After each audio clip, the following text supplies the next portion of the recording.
Aucun d'entre eux ne serait aujourd'hui avec un pays souverain si l'armée française ne s'était pas déployée dans cette région.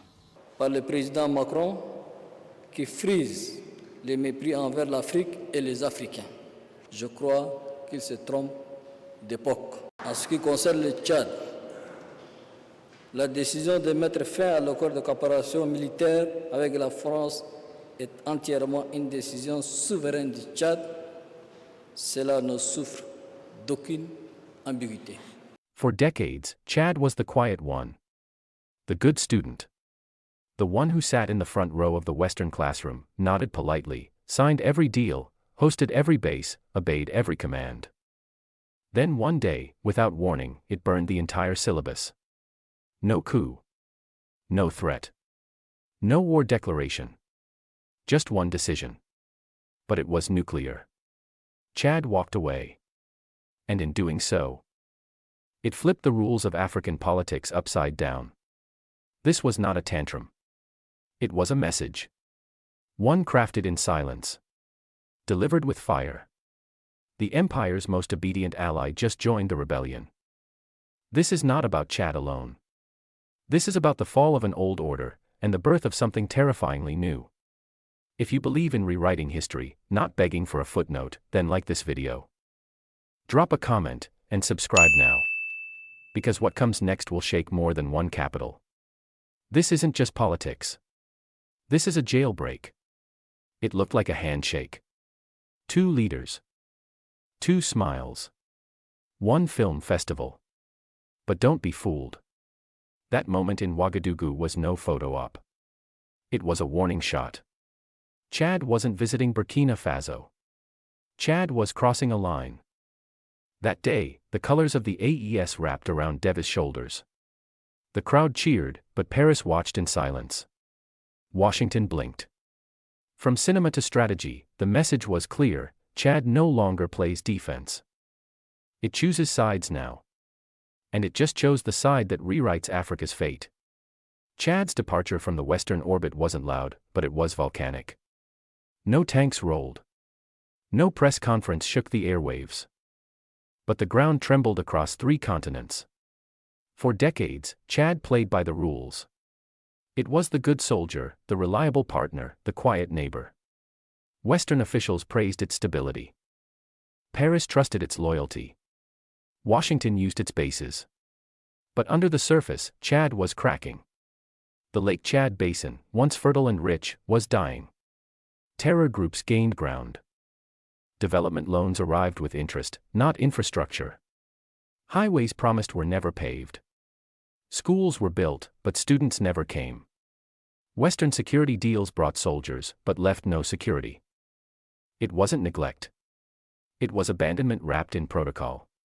The people of Chad had a word for it: betrayal. Every loan came with strings.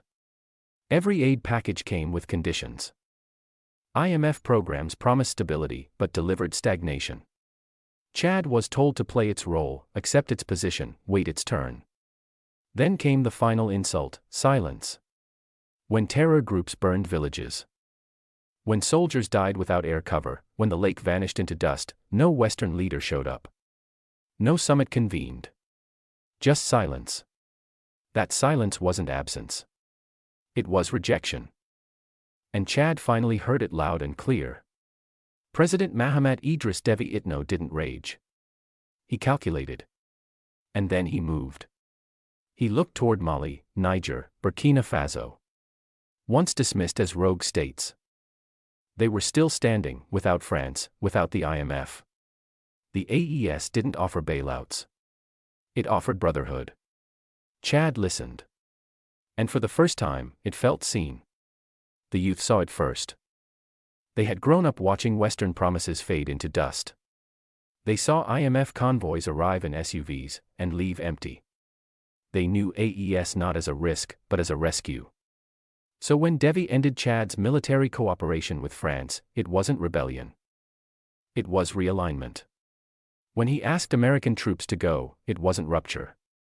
It was relief. Chad had measured the price of obedience. And found it too high. This wasn't sudden. It was slow fury becoming silent clarity. From ghost highways to half-built dams, From forgotten villages to rising graves, Chad saw the truth. Western aid was just another leash.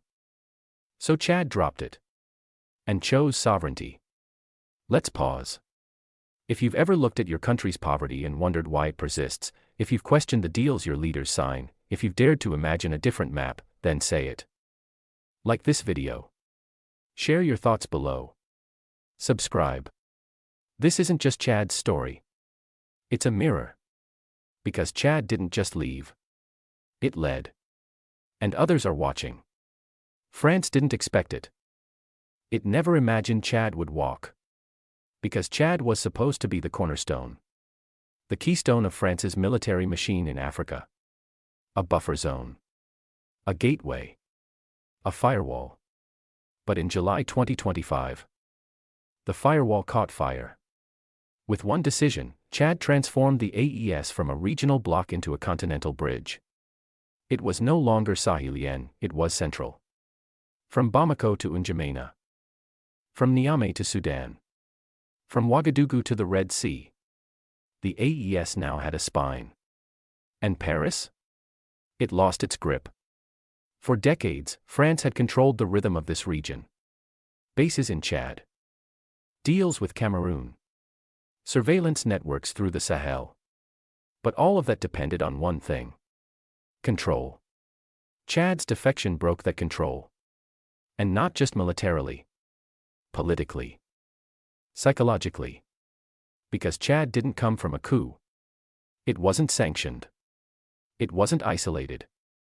It was respected, stable, and still chose to leave.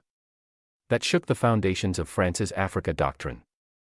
Worse yet, it rewrote geography. AES was no longer surrounded. It was connected. Its roads now touched 4 coasts. Its pipelines could flow to the east. Its fiber lines could skip European approval. Chad turned the AES from a rebellion into a region. For France, it was a nightmare. For Africa, a new morning. And the West knew it. Suddenly, analysts weren't mocking Traore, they were studying him. Suddenly, AES wasn't fringe, it was a formation. And Chad? It was no longer the student. It was the catalyst. If that shift stirs something in you, say it. Like. Comment. Subscribe. Because this isn't just the story of Chad joining the AES. It's the story of France losing Africa's center. And never getting it back. Every movement needs a brain. 4 months. Critics said the AES was a torso with no head. Courage without coordination. Resolve without radar. They pointed at the exit of French and American troops and laughed, "You're brave, but blind." Then Chad walked in. And the equation changed.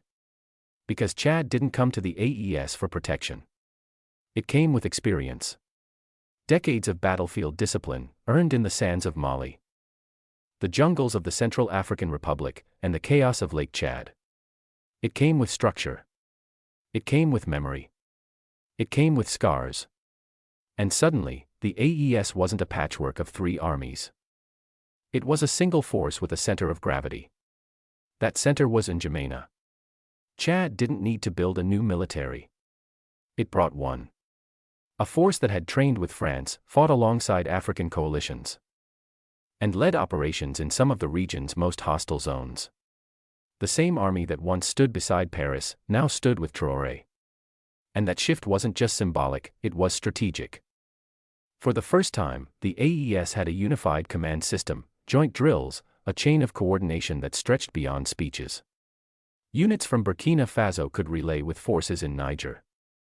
Aerial intel from Mali could be routed through Chadian command centers. The continent began to speak one military language. And the West? It panicked. Because the real power of AES was never in the number of soldiers. It was in the will to fight together. The French model kept African armies divided, by doctrine, by equipment, by dependence. The AES flipped the doctrine. And Chad became its military brain. It began with coordination centers in Niamey and Ouagadougou. It escalated into secure AES satellites feeding troop movements across the Sahel. It evolved into encrypted radios, no longer routed through NATO systems. Then came the military academies. AES didn't want just soldiers. It wanted commanders who didn't think in French, strategists who didn't wait for UN blueprints, officers who studied history not from colonial archives, but from the blood of their own ancestors. And Chad, scarred, tested, seasoned, became the first instructor. Soon, other countries took notice. Not just rebels. Not just underdogs. States. Togo sent observers. Guinea sent cadets. Even Ethiopia opened back channels. Because what the AES was building wasn't a militia, it was a doctrine. A doctrine of African command. A new kind of army, one that didn't march for a foreign flag. Didn't rely on foreign rations, didn't shoot with borrowed permission. One that remembered Sankara, studied Lumumba, and learned from Libya. An army with a spine. An army with memory. And now, with Chad, an army with a brain. Let that sink in. The West once bragged, they can't coordinate. They can't maintain. But the very nation they once trusted with regional operations, Chad, was now fueling the fire they feared most. A united Africa. And here's the irony. Chad trained under the old system. It learned from the French School of War. But like every student betrayed by his teacher, Chad took the tools and rewrote the test. It walked into AES not as a follower, but as a leader. And Traore. He didn't just welcome it. He weaponized it. Together, they began drafting what analysts now call the Sahelian Defense Command. A rotating leadership. Cross-border emergency response units. Integrated logistics and supply. Drone warfare born in Africa, not imported. Tactical intelligence no longer filtered through Langley. This wasn't just military innovation. This was liberation, at gunpoint. And the world. It watched. If you've made it this far, take a breath. Because what's happening in the Sahel isn't just about coups or counterterrorism. It's about something deeper. It's about a people learning how to protect themselves, without permission. It's about a generation saying, we will bleed, but for ourselves. If you believe in that kind of courage, say so. Like this video. Drop your thoughts in the comments. Subscribe not to follow, but to become part of a continental awakening. Because when Chad brought its army to AES, it didn't just change the balance. It gave the revolution a nervous system. And now the body moves. Every revolution, at some point, must choose. Does it serve the people? Or does it survive itself? For the AES, the first victories were clean. Crystal clear. A French base closed. A UN outpost gone. A corridor reclaimed. Every battle won felt like a step toward freedom. But then, something shifted. As the alliance grew stronger, so did its command structures. Military outposts became permanent command centers. War rooms expanded. Uniforms replaced suits in more and more decision-making halls. What began as liberation now started to look like governance. And not the people's kind. The very thing AES had sworn to resist, centralized, opaque power, was growing inside it. The pivot became visible when Chad assumed a central role in AES military integration. With decades of counterinsurgency experience, its expertise was invaluable. No one questioned that. But soon, questions were everywhere. Why were civilian voices being pushed to the sidelines? Why did regional development plans now pass through military channels? Why were press briefings held in barracks? Not ministries. In Niamey, activists began whispering, we traded foreign generals for domestic ones. In Ouagadougou, university students debated if the AES was still a revolution, or just a different flag on the same structure. Captain Traore, whose voice had once rallied millions with dreams of dignity and people's sovereignty, now found himself standing beside walls of brass. His silence at times was read as strategy. But others wondered, was it concern? Because here is the dilemma. The West built its control on fractured armies and puppet presidents. The AES, in resisting that, forged unity through strength. But strength, without accountability, is just control in new clothing. And the signs were surfacing. Grassroots forums once central to Burkina Faso's transition were postponed for national security. Radio stations critical of the joint command structure suddenly went quiet.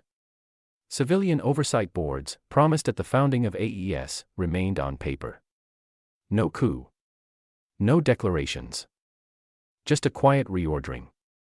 A new center was forming. And it wore fatigues. This wasn't betrayal. It wasn't even intentional. It was the inertia of power. Of a region so scarred by chaos. So determined to defend itself that it forgot. Guns protect freedom, but they cannot define it. Let us be clear, the AES remains a rare and remarkable moment in African history. It united defiant states. It challenged a colonial order. It revived hope. But even hope must be held accountable. And so, the question now is not who AES resists. It is who it listens to. Because in revolutions, victory is not the final test.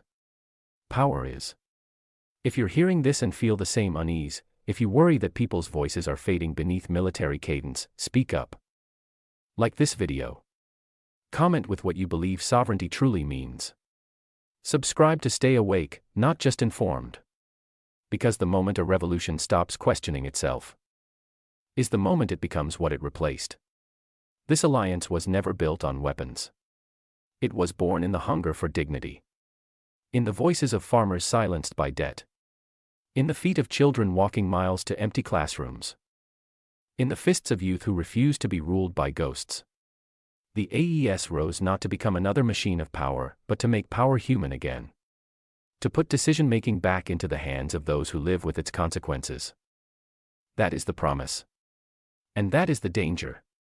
Because if this movement forgets who lit the fire, it will become the very system it fought to replace. But it is not too late. We still remember Traore's first words, not from behind a podium, but among the people. We are not here to dominate. We are here to restore. So let us restore. Let us rebuild AES not just as a shield, but as a soul. If that fire still burns in you, like this video, share your voice, and subscribe to Walk With Us. Because history is not written by generals alone. It's written by those who refuse to forget who they're fighting for.